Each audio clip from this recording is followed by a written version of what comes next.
Бұл еркек ұйықтап жатады және де оның досы бұл бөлмеге өрмелеп кіреді және таяғын өз досына қарай созып, оны оятуға тырысады. Оның атын атап және де таяғымен оның басын таяқпен түртіп және де оның жастығын таяқпен ұрады. Бірақ анау тұрмайды. Сосын оның досы жаңағы жігіттің шкафына қарай өрмелеп, стакандағы суды оның бетіне шаш салады. Әлгі жігіт оянып, енді ғана тұрайын деп жатқанда, аяғы лаваға күйіп кетеді. Сосын анау айғайлап аяқ күйіп жатады. Және екеуі де паникада болып, аяғындағы отты әрең өшіреді. Сосын әлгі жігіт дым түсінбей, бұл жерде не болып жатыр деп сұраған кезде, оның досы бұл это лава дейді. Сосын жарайды дейді да, оның телефон әперуді сұрайды. Досы енді ғана әперіп жатқан кезде, оның телефоны лаваға түсіп кетеді. Сосын екеуі бір-біріне біртүрлі көзқараспен қарайды. Сосын жаңағы жігіт пердені ашып қалған кезде, қаланың бәрі лаваға айналып кеткенін көреді. Сосын біз олардың жаңа досын Брэдті көреміз.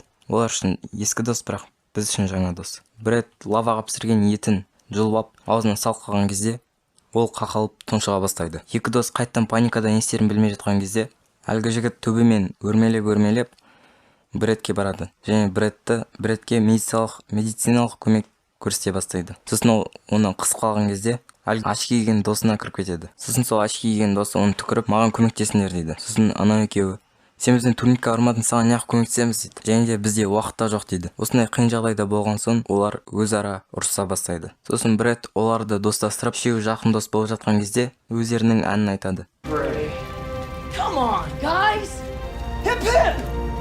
Және де Брэд лаваға секіріп кетеді. Сосын жаңағы еркек Брэдке көмектескісі келгенде оның қолын жұлып алады. Сосын Брэд лаваға күйіп кетеді.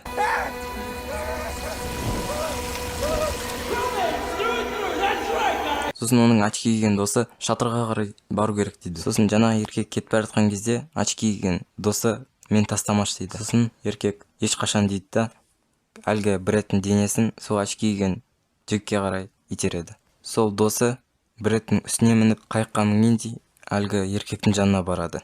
Және де екеуі де чердактың қасында тұр, яғни шатырдың. Сосын таяқпен әлгі шатырды ашады. Бірінші әлгі еркек барады. Және де ол мінген соң әлгі очки киген досына маған қарай келе бер дейді. Бірақ тупой очки киген досы құлап кетеді да, ана жерде екеуі бір-бірін ұстап тұрады.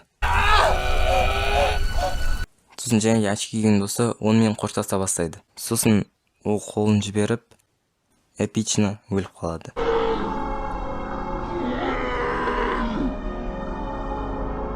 Ал әлгі еркек болса өз досы үшін жылайды. Сосын осы үйдің иесі келіп, әлгі екеуіне шуламауын айтады. Оказывается, бұның бәрі фильм емес, жай ғана ойын болыпты. Қазір таңғы 3, алмаған, таңғы 7-де тұру керек. Таңғы 7-де. Балаларым өмір сүріп жатқан секілдімін. Қайырлы түн, Брэд. Қайырлы түн, Кейси. Қайырлы түн, Кейси. Сігіңдер. Және киноның соңында екеуі туалет жуа бастайды.